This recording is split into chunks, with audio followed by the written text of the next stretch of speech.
Hadratal Muhtaramin, para alim, para ulama, para jamaah dan pengurus Takmir Masjid An-Nur Sukudadi Paiton.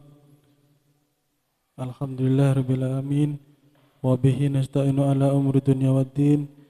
Wassalatu wassalamu ala asrafil anbiya wal mursalin Sayyidina wa maulana Muhammadin wa ala alihi wa sahbihi ajma'in. Amma ba'du. Pertama-tama marilah kita panjatkan puja dan puji syukur kehadirat Allah Subhanahu wa taala atas ridho dan rahmatnya kita semua bisa berkumpul kembali dalam kajian rutin malam Rabu Masjid An-Nur, kajian kitab Safinatun Najah, dan dipandu langsung oleh beliau Gus Ahmad Mubarak atau Gus Ama, dan alhamdulillah beliau sudah hadir. Yang kedua, salat serta salam kita lupa kita curahkan kepada junjungan kita Nabi besar Muhammad SAW.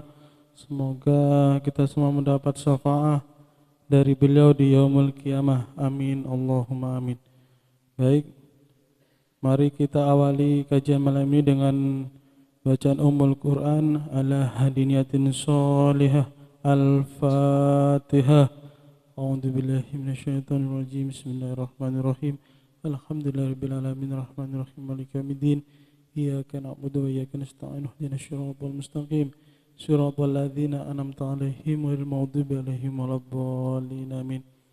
Baik, acara selanjutnya yaitu kajian yang dipimpin langsung oleh Gus Ama. Waktu dan tempat kami persilahkan.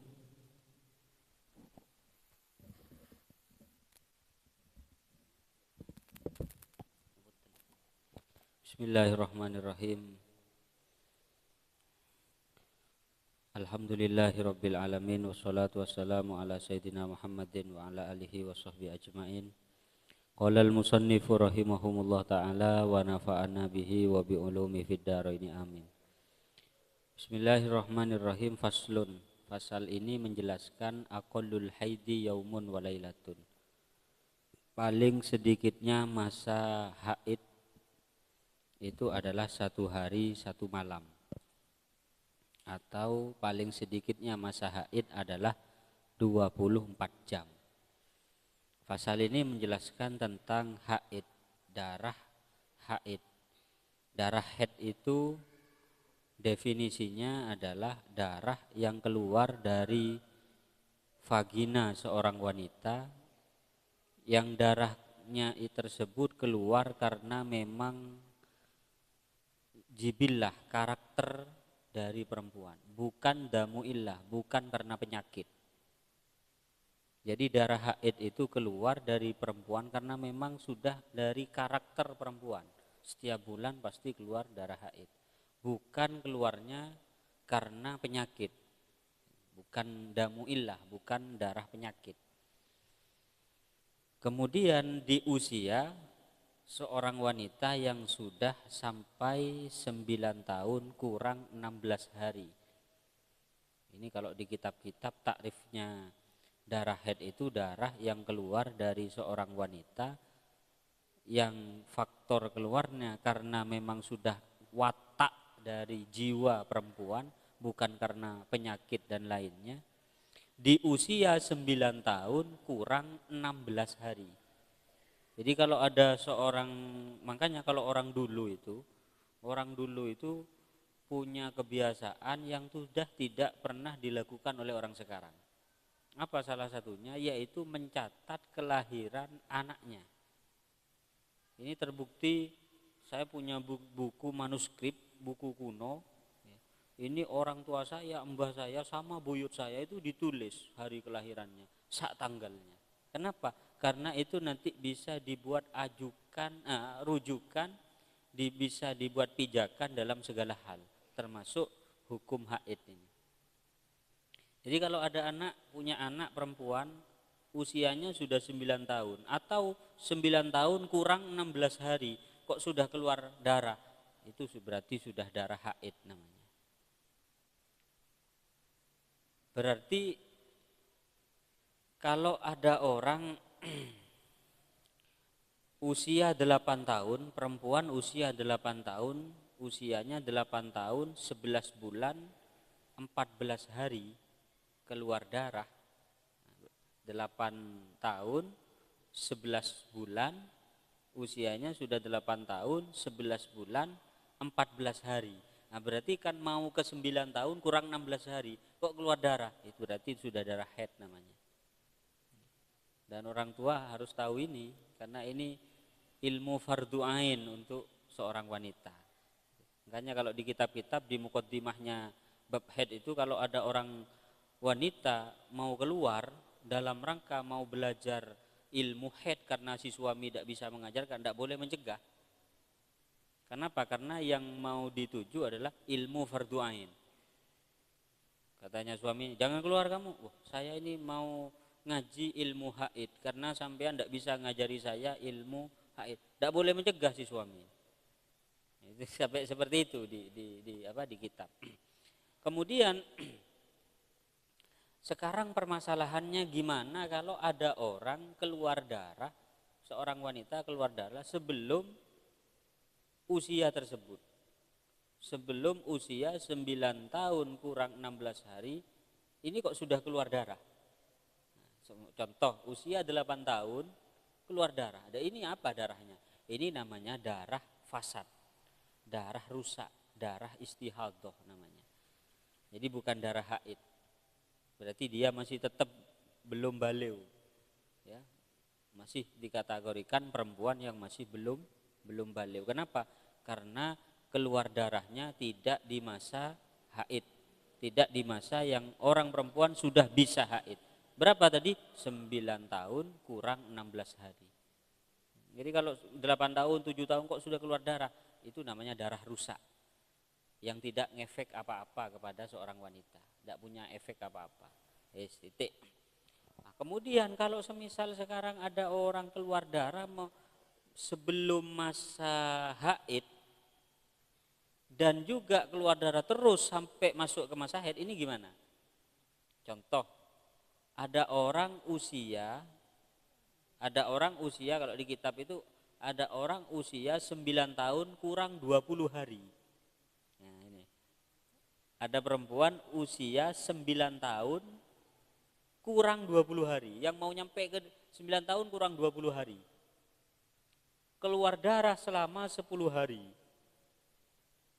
Keluar darahnya 10 hari. Maka yang masuk ke usia haid itu darahnya darah haid. Dan yang keluar dari masa haid berarti namanya darah fasad. Berarti 4 hari sebelumnya itu namanya darah fasad, darah rusak. Dan 6 hari setelahnya karena sudah masuk ke usia masa haid berarti itu darah haid. Seperti itu. Ini kalau di pondok-pondok ngaji kayak gini memang termasuk dari kelazimannya harus ada papan.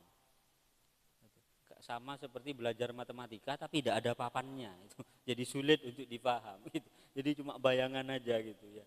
Gitu. Jadi memang orang belajar ilmu haid ini, darah haid ini, menstruasi ini harus biasanya harus ada papan. Sama seperti orang belajar matematika. Karena untuk biar lebih mudah difaham. Titik. Nah, sekarang aqallul haidi seperti di kitabnya paling sedikitnya masa haid yaumun walailatun adalah 24 jam. Itu. Jadi paling sedikitnya masa haid adalah 24 jam, baik terus menerus atau putus-putus tapi masih dalam ruang lingkup 15 hari. Itu paling sedikitnya masa haid. Jadi masa haid itu paling sedikitnya itu 24 jam. Baik 24 jam itu terus menerus. Maksudnya terus menerus itu maksudnya ketika seorang wanita memberikan kapas dalam vaginanya itu masih terus ada bercak-bercak merah, ada bercak-bercak cairan, itu berarti terus menerus. Jadi terus menerus itu tidak harus kayak pet kran gitu ya.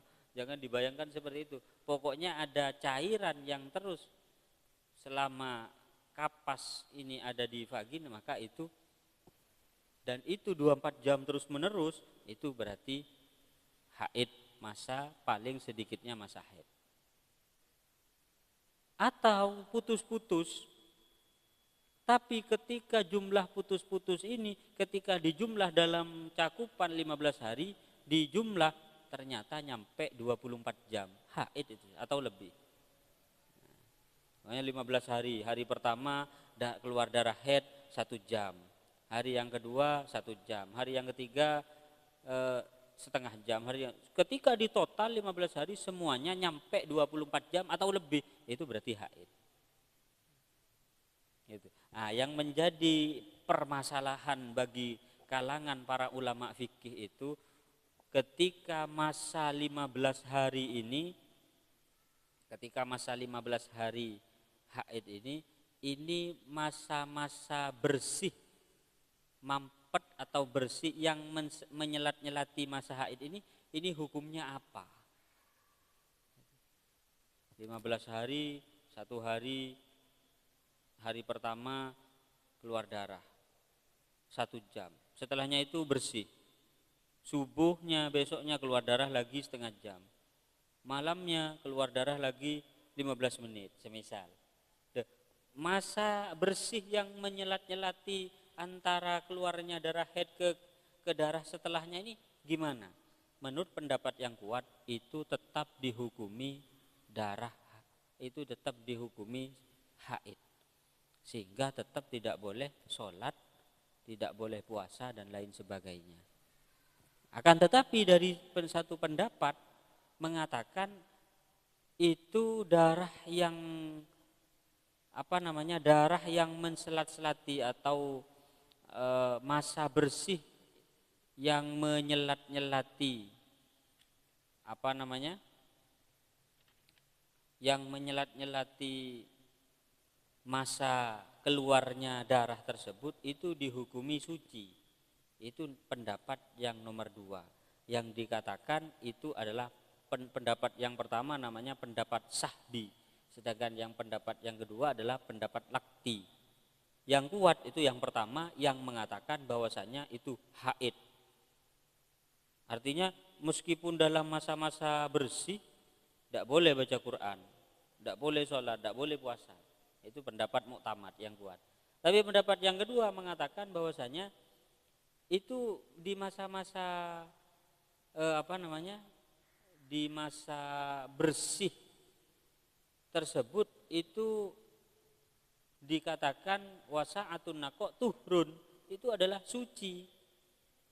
Maka kalau suci, kalau suci itu sehingga amit berhubungan boleh. Dan pendapat yang kedua ini, pendapat muqabilul muktamad, pendapat yang menyalahi kepada pendapat yang kuat. Nomor 2, andaikan sholat boleh sholat, sah sholatnya. Mau sholat tidak apa-apa gitu loh. Yang nomor 3, puasa juga tidak apa-apa, sah puasanya. Nah, jadi itu pendapat yang nomor 2. Jadi ada perbedaan pendapat antar ulama.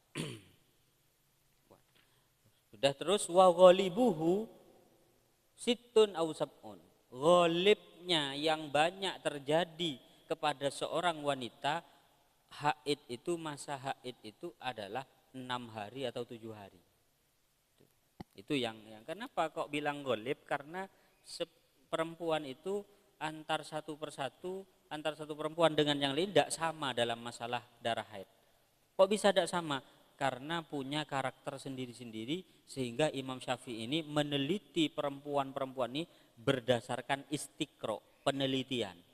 Kenapa? Satu perempuan masa haidnya tidak sama dengan perempuan yang lainnya. Itu namanya istiqroi, menggunakan penelitian, pengamatan terhadap pendekatan kepada perempuan-perempuan. Sehingga Imam Syafi'i menyimpulkan yang banyak terjadi dari kalangan wanita dalam masalah haid ini, biasanya masa haid itu 6 hari atau 7 hari. Setelahnya itu suci. Yang ghalib. Itu. Sudah.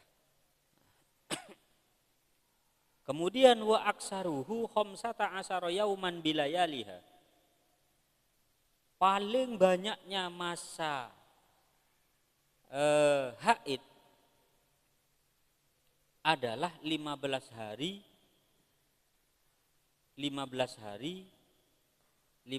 hari beserta malamnya. bilayaliha, artinya 15 hari 15 malam. Satu hari satu malam, 15 hari 15 malam gitu. Itu adalah paling banyaknya masa haid. Maka seperti tadi dalam masalah bersih yang menyelat-nyelati keluarnya darah haid dengan keluar darah selanjutnya itu ada perbedaan pendapat di antara ulama. Nah itu. Ya. Kalau yang muktamad tetap berstatus masih haid sehingga tetap tidak boleh sholat dan lain-lainnya, walaupun seperti itu, walaupun dia itu mampet darahnya walaupun mampet bersih. Sekarang aqallut tuhri. Nah, ini sekarang aqallut tuhri. Paling sedikitnya masa suci yang bainal haidotaini, yang memisah di antara dua haid. Paling sedikitnya masa suci yang bisa memisah antara dua masa haid. Haid pertama kemudian suci. Paling sedikitnya masa suci yang memisah antara dua masa haid ini berapa? Homsata asyara yauman, yaitu adalah 15 hari. Itu 15 hari. Itu paling sedikitnya masa suci. Paling sedikitnya masa suci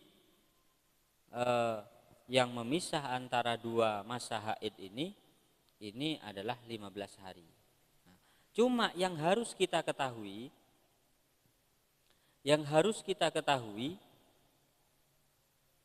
poin pentingnya adalah sekarang apabila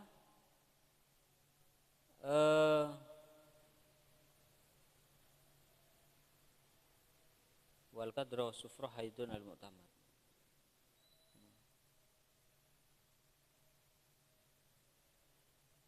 Apabila kurang dari 15 hari, nah ini gimana? Haid, terus 1 minggu haid, kemudian suci. Tidak nyampe 15 hari, haid lagi. Nah ini gimana kalau seperti ini? Karena kan di sini aqallut tuhri, paling sedikitnya masa suci yang memisah antar dua masa haid, itu 15 hari, itu paling sedikit sudah. Nah, sehingga ketika orang keluar darah, perempuan keluar darah, seret, misal 7 hari. Kalau itu suci, mampet, terus tidak nyampe 15 hari, haid lagi. Nah, ini gimana hukumnya? Ini hukumnya diperinci menjadi 3. Salah satu halat. Ada 3 tingkah, ada 3 penafsilan. Pertama, ini agak rumit kalau dilihat di kitabnya, di sini di syarahnya agak rumit. Yang pertama adalah apabila kurang dari 15 hari, ya, kemudian darah pertama dan masa bersih setelahnya itu dan darah yang selanjutnya ini masih di jumlah mencapai 15 hari atau lebih, maka semuanya berhukum haid. Jadi gini, contoh ini. 7 hari keluar darah, berhenti darah, mampet selama 4 hari. Setelahnya 4 hari keluar lagi darah selama 4 hari. 7 tambah 4, 4 tambah 4. Di total semuanya masih nyampai 15. Jadi kalau nyampe 15 ini berarti semuanya haid itu. Meskipun yang menyelat-nyelati tadi itu. Jadi misal ada perempuan haid 7 hari seret, setelahnya 7 hari suci sudah, karena sudah mampet, suci saya ini dah. Biasanya saya 7 hari biasanya, sudah mandi. Nyampe 4 hari, keluar darah lagi terus sampai 4 hari. Nah ini dilihat ini, kan tadi yang tengah ini kan kurang dari 15 hari, kemudian keluar darah lagi. Ini dijumlah masa haid pertama, masa yang menyelat-nyelati bersih atau suci yang menyelat-nyelati yang diduga sudah suci ini kemudian masa darah selanjutnya, ini kalau masih semuanya di total semuanya 15 hari, itu udah haid semua sudah. Haid semua itu berarti. Contoh 7 hari keluar darah, suci 4 hari. Kok setelahnya itu keluar darah lagi doh? Kok keluar darah lagi nih saya? Berapa hari? 4 hari. 4, maka kalau total 4 tambah 4 tambah 7, oh 15 hari, haid semua. Haid semua.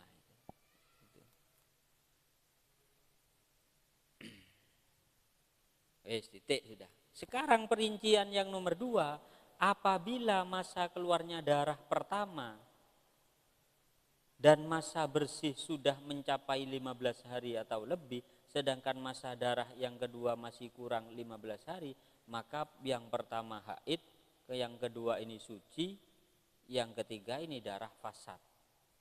Nah ini darah fasad. Contoh.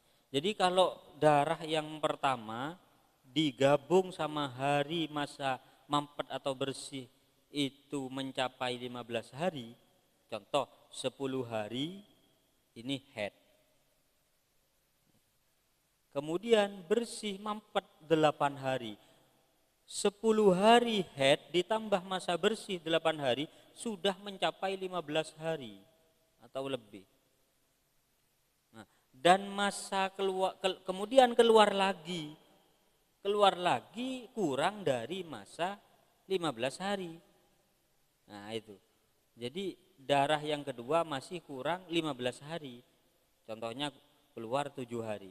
Maka darah yang pertama haid, kemudian yang kedua ini bersih, masa-masa bersih ini suci, kemudian yang terakhir keluar darah yang nomor 2 itu namanya darah fasad, darah rusak. Saya ulang contoh. Haid selama 10 hari keluar darah, kemudian itu bersih selama 8 hari.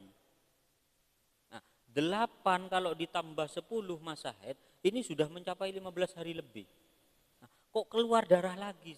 Lihat kalau keluarnya darah setelahnya atau yang nomor 2 setelah masa bersih ini kurang dari 15 hari, berarti yang pertama itu haid, kemudian masa bersih tadi itu suci, yang setelahnya ini kalau kurang 15 hari itu namanya damul istihadah, darah istihadah atau darah fasad. Ini agak rumit memang. Itu penelitian yang nomor. Yang ketiga, yang terakhir. Jika darah pertama sudah mencapai 15 hari dan masa bersih atau lebih, dan darah yang kedua itu jika digabung dengan masa bersih lebih dari 15 hari, maka hukumnya darah yang hukumnya haid.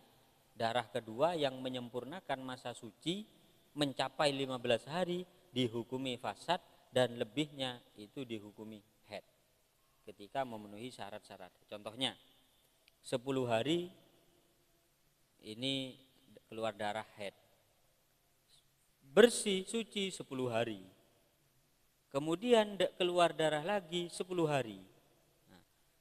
10 hari yang terakhir ini keluar darah ini 5 harinya menyempurnakan masa suci, 5 harinya itu dikategorikan sebagai darah fasad, sedangkan 5 hari sisanya terakhir itu dikatakan darah haid ketika nyampe 24 jam. Nah ini perincian yang nomor 3 ini agak rumit ini memang. Ini agak rumit. Jadi sekali lagi kesimpulannya, paling sedikitnya masa haid itu 24 jam.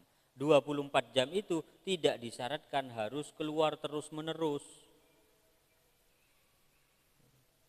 Putus-putus tidak apa-apa.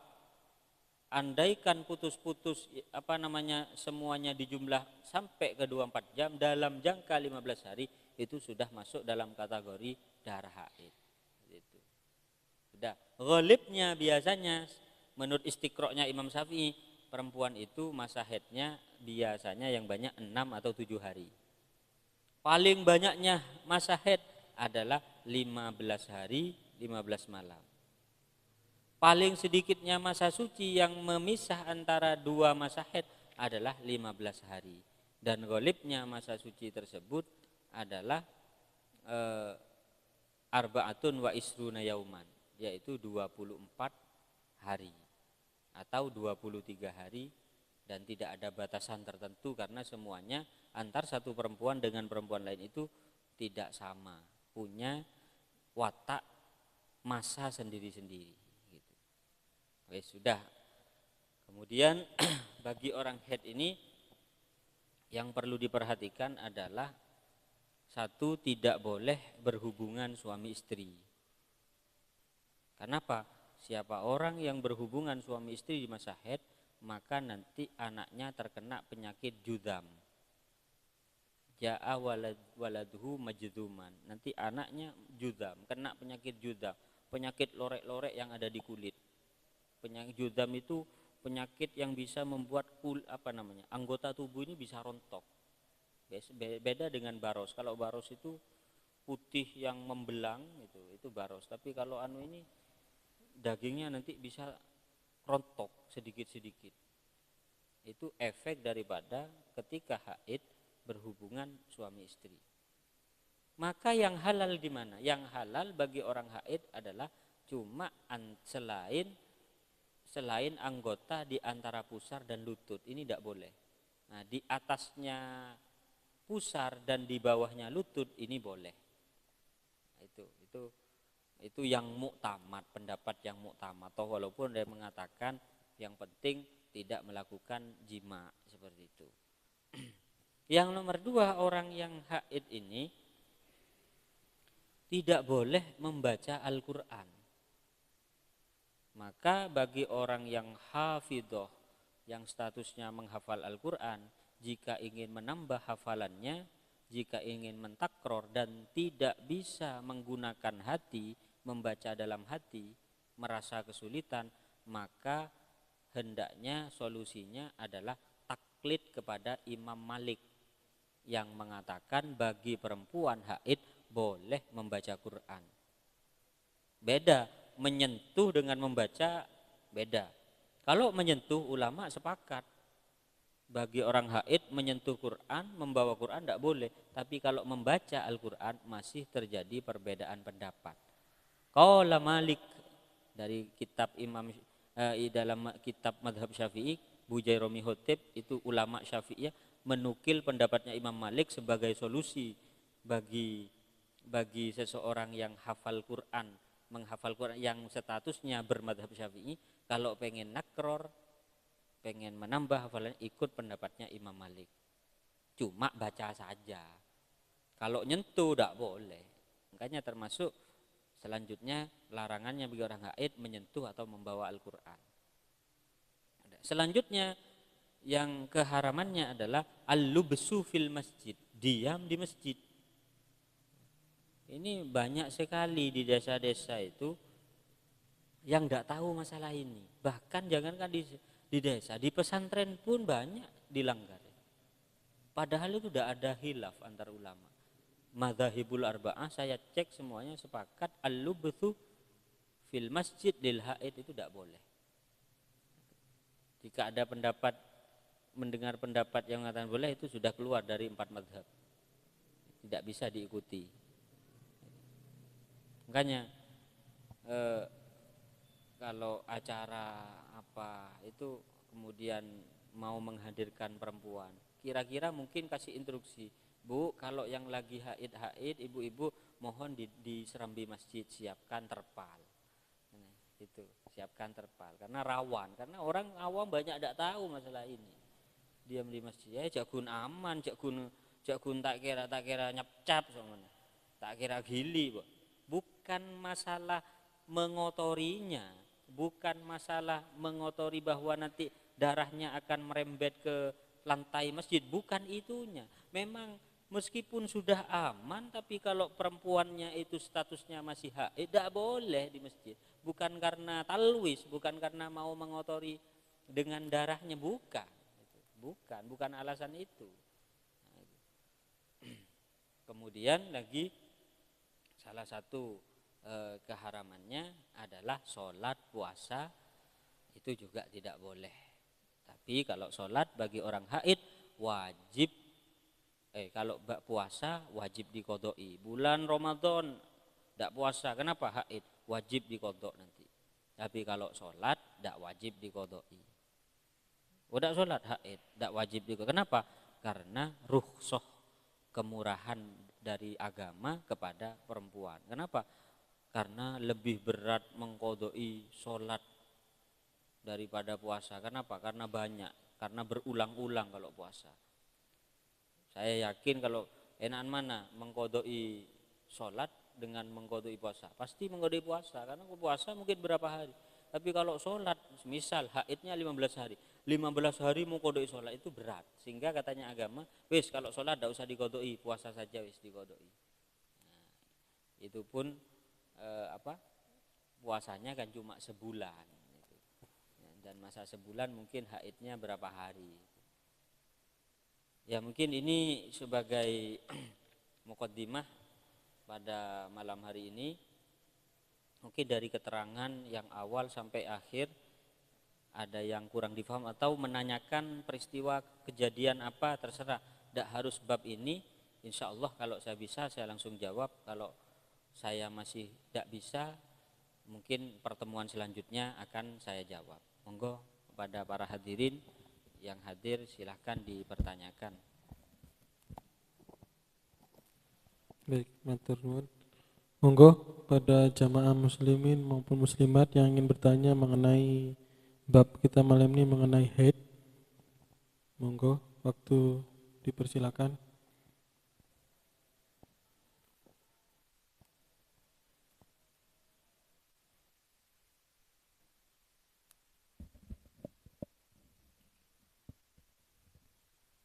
Cek, cek.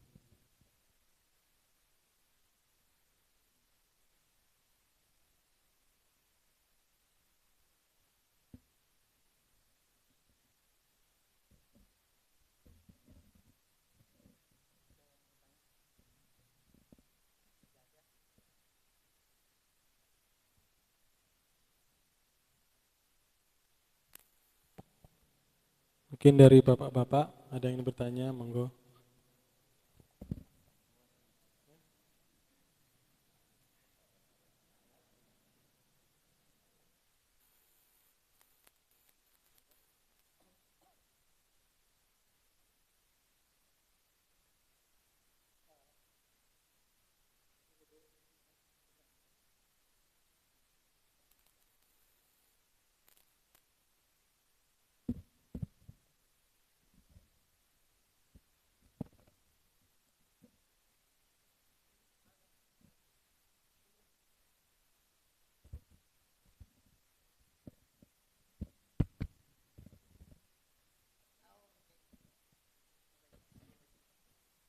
Ustaz mau tanya Ustaz, tadi yang dilarang dalam wanita haid itu kan berdiam diri di masjid ya.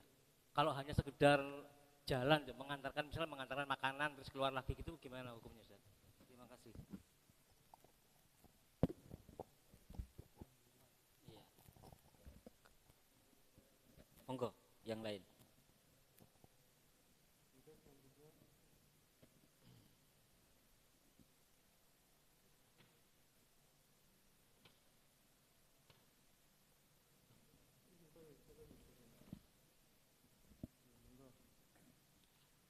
Ustadz, mau tanya, berdasarkan yang pernah saya alami dulu, kalau misalkan haid tapi ikut bersolawat itu apakah boleh? Nah, biasanya kan ada, kalau saya dulu itu festival solawat yang diselenggarakan di dekat dengan masjid. Nah itu kalau misalkan vokalisnya itu vokal solawatnya itu perempuan yang lagi haid, apakah diperbolehkan atau tidak boleh?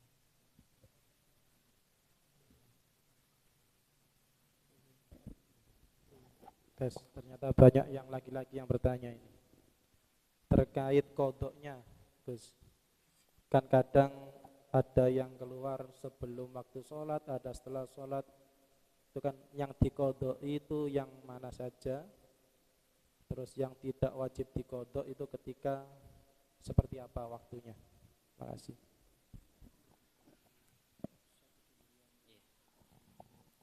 Di fikih itu ada lubesuh. Kalau lubsuh itu duduk, menetap. Istilahnya kalau makna Jawanya al-lubsu meneng. Wa yarmu bil haidi lan haram bil haidi sebab haid al-lubsu apa meneng fil masjid yang dalam masjid. Kalau diem di masjid jelas itu sudah dilarang. Nah, kalau murur itu adalah jalan lewat dari satu pintu keluar ke pintu yang lain. Mungkin ada hajat, semisal mungkin arloji ketinggalan, ada HP ketinggalan malam hari. Masuk dari pintu sini, keluar pintu sana, atau masuk sana keluar sini, atau cuma ngambil keluar lagi di sini. Itu namanya murur. Kalau murur ini ditafsil hukumnya. Makruh jika ada kekhawatiran mengotori masjid. Itu. Jadi kalau ada kekhawatiran mengotori masjid, khafat talwisahu, takut mengotori masjid, maka itu hukumnya adalah makruh. Tapi kalau selama aman, karena mungkin ada penghalang ya, dia menggunakan tidak mungkin pembalut atau lainnya. Nah ini kalau cuma lil hajah ini boleh, tidak apa-apa. Tapi kalau semisal khawatir, ini makruh. Ba'dul ulama mengatakan kalau khawatir haram. Jadi ketika khofat talwisau ini ulama ada dua. Ada yang mengatakan makruh, ada yang mengatakan haram. Nah tapi kalau aman-aman saja dan itu ada hajat, itu hukumnya boleh, tidak apa-apa. Jadi yang haram itu lubesuh, yang makruh itu murur dan khawatir mengotori masjid dengan darahnya. Nah, kalau aman itu boleh, tidak apa-apa, seperti itu. Kemudian yang nomor 2 gimana intinya? Ada di sekitar masjid. Nah, maka harus diketahui, ini penting. Masjid itu ada istilahnya harim, ada istilahnya ada harim, ada jadi ini nanti ini agak sulit permasalahan kayak ini. Kalau semisal ada di pinggiran masjid, lihat pinggiran masjid itu apa istilahnya? Rohabah. Nah, saya dulu waktu di pondok mungkin sekitar tahun 2016 pernah bahsul masail ini antar pesantren se-Jawa Madura tentang masalah rohabah masjid dengan harim itu beda. Kalau harimul masjid hukmuma huwa harimun lah. Ada kaidah seperti itu. Harim masjid itu dengan rohabah itu beda. Kalau rohabah itu sesuatu yang dibangun untuk masjid karena untuk istilahnya? Untuk sholat juga. Ini nanti kembalinya kepada yang mewakafkan tanah ini. Ini agak rumit. Jadi pinggiran masjid kalau serambi masjid seperti ini masih hukumnya masih tetap berstatus masjid. Tapi kalau bataku ini apa masuk masjid, apa bukan masjid? Lihat, kalau dibangun atas dasar karena itu dibuat sholat juga, jika pembangunan pertama itu niatnya itu untuk sholat juga, karena memang mungkin rawan full, tidak muat, maka itu berhukum masjid. Tapi kalau memang itu dibuat bukan untuk masjid, untuk parkiran, itu tidak berhukum masjid. Niat awalnya seperti apa? Itu namanya rohabah, serambi masjid. Jadi kalau itu diperuntukkan untuk sholat, karena memang kalau biasa gimana korenahnya biasanya disucikan. Itu sudah bukan termasuk tanah wakaf masjid, tapi ditambah dibuat untuk sholat juga karena masjidnya sudah tidak muat seperti itu. Salah satu tandanya apa? Disucikan. Jadi orang ada tulisan suci, itu berarti untuk sholat, itu berarti berhukum masjid. Tapi kalau sudah seperti di depan ini untuk parkiran, memang halaman masjid untuk parkiran, bukan untuk sholat kan itu. Karena apa? Karena buktinya kan tujuan utamanya karena memang untuk parkiran halaman masjid, ya itu tidak berhukum masjid seperti itu. Maka kata pinggiran itu lihat dulu. Kalau pinggiran serambi itu masih dibuat untuk sholat, ya itu berhukum masjid, rohabah. Tapi kalau sudah dibangun memang awal mulanya memang untuk parkiran, untuk tempat santai, ya untuk break ada kopinya, itu tidak termasuk masjid itu berarti seperti itu. Kemudian yang nomor 3 dari Ustadz Bahrudin, Kodok sholat. Kodok sholat yang Untuk yang haid, kadang kan keluarnya waktu duhur tapi dia belum sholat. Oh iya. Jadi itu ada di kitab Sulam Taufik. Di kitab Sulam Taufik. Ini kan ini Sulam Taufik, ada Sulam Taufik juga ini ya. Nah, ini ada di sini, ibarat saya ingat karena tahun kemarin saya ngaji kitab Sulam Taufik. Nah, ini ini langsung temu. Jadi kitab ini dua kitab ini jadi satu. Pertama Sulam Taufik, nomor 2 Safinatun Najah. Yang dibuat kajian kita Safinatun Najah. Sulam Taufik wa in toro'ah maniun. Ketika ada suatu hal yang bisa mencegah orang itu tidak sholat, kahaidin seperti haid. Ba'dama madha min waktiha ma yasa'uha, setelah lewat waktu yang waktu tersebut cukup dibuat sholat. Cukup dibuat sholat dan cukup dibuat bersuci dan sholat. Maka lazimah qada'uha, maka wajib qada'. Contohnya sekarang maghrib kan masih belum isya. Tadi maghrib tidak sholat, masih belum sholat. Padahal andaikan dibuat sholat, andaikan ngambil wudhu kemudian dibuat sholat, itu masih bisa.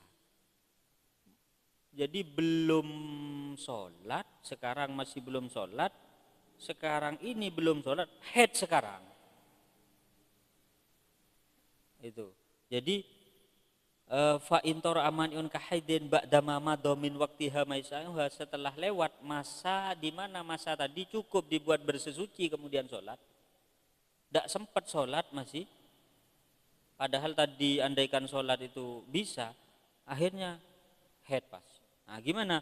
Maka sholat maghrib sekarang wajib diqodoi nanti, wajib diqodoi. Nah, itu lazimahu qada'uha, maka wajib qada'.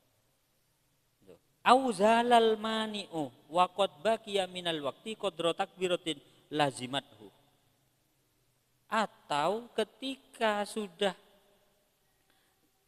masuk waktu maghrib, ini permasalahan lain. Atau masuk waktu maghrib, sedangkan waktu maghrib sudah tinggal sedikit, cuma cukup dibuat sekedar takbiratul ihram Allahu Akbar kemudian isya. Nah, ternyata kok masa sebelum itu dia itu hilang maneknya, suci ya, suci kemudian waktunya maghrib kurang sedikit, sudah hampir habis, cukup dibuat takbiratul ihram saja, maka gimana? Wajib sholat, lazimathu wa kadza ma qablaha in jumi'at ma'aha. Kalau ada masalah jamak ini nanti lain. Nah, jadi gini, sekarang misal tidak sholat sih, santai-santai, terus haid sekarang, kok haid saya belum sholat, padahal andaikan sholat barusan maghrib masih waktunya masih panjang, masih enak, kok haid, gimana? Nanti ketika suci sholat maghrib yang sekarang ini harus diqodoi. Seperti itu. Atau gimana? Atau barusan permasalahannya, atau auzalal mani, atau maneknya hilang yang mencegah, atau haidnya sudah selesai, suci.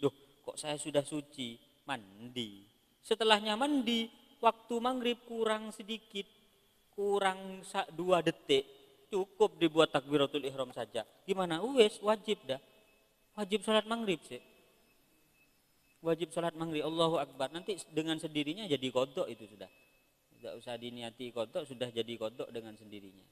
Itu. Jadi ini masalah mengkodokinya. Nah, ini karena ini seperti ini penting. Ngaji-ngaji kayak gini di mana-mana memang peminatnya kurang. Padahal ini ilmu-ilmu yang fardu ain. Ilmu-ilmu yang fardu ain ini. Itu.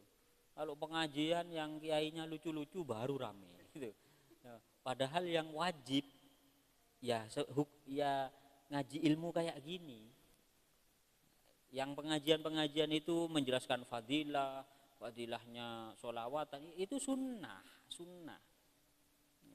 Yang wajib, yang fardu ain itu yang ini. Ini kalau kita tidak belajar ini, ya, yang gimana rukun-rukun sholat, syarat-syarat sholat, ini kita kalau sampai tidak tahu kita dosa. Tapi kalau kita tidak ke pengajian, tidak dosa kita. Gitu. Ya, tapi orang sekarang senengnya memang yang rame-rame. Kalau yang kajian fardu ain, hukum fardu ain seperti ini peminatnya kurang gitu ya. Peminatnya kurang. Karena saya banyak buka rutinan ngaji seperti ini dengan tanya jawab ini yang sampai sekarang ini tinggal 2. Itu pun ya sini alhamdulillah tetap berjalan di masjid ini. Yang lainnya sudah buyar semua. Termasuk di rumah saya juga buyar. Itu. Tinggal di sini sama di dusun Ranon, agak tinggi, agak ke atas di Gondosuli itu. Itu sampai sekarang masih tetap, tapi kayaknya sudah agak lagi ya. Agak sudah kendor lagi itu. Nah, itu. Jadi semoga ilmu-ilmu mungkin ada lagi yang masih tanya, ada 1-2 mungkin. Mun pon sobung ngereng kita tutup bersama. Semoga apa yang kita dengarkan dari ilmu-ilmu ini, ilmu-ilmu agama ini bisa menambah wawasan kita dan faham tidak faham fadilah daripada ngaji ilmu seperti ini itu lebih utama daripada sholat sunat 1000 rakaat. Itu Nabi sendiri yang mengatakan. Jadi keutamaan mendengarkan ilmu fardu ain seperti ini itu lebih utama daripada sholat sunnah 1000 rakaat. Begitu. Al-Fatihah. Bismillahirrahmanirrahim. Rabbana anfa'na bima 'allamtana rabbi 'allimna alladzi yanfa'una rabbi faqihna wa faqihna wa qarabatilana fi dinina sallallahu alaihi wasallam rabbil izzati wa salamun alhamdulillahi rabbil alamin bi hurmatil Fatihah.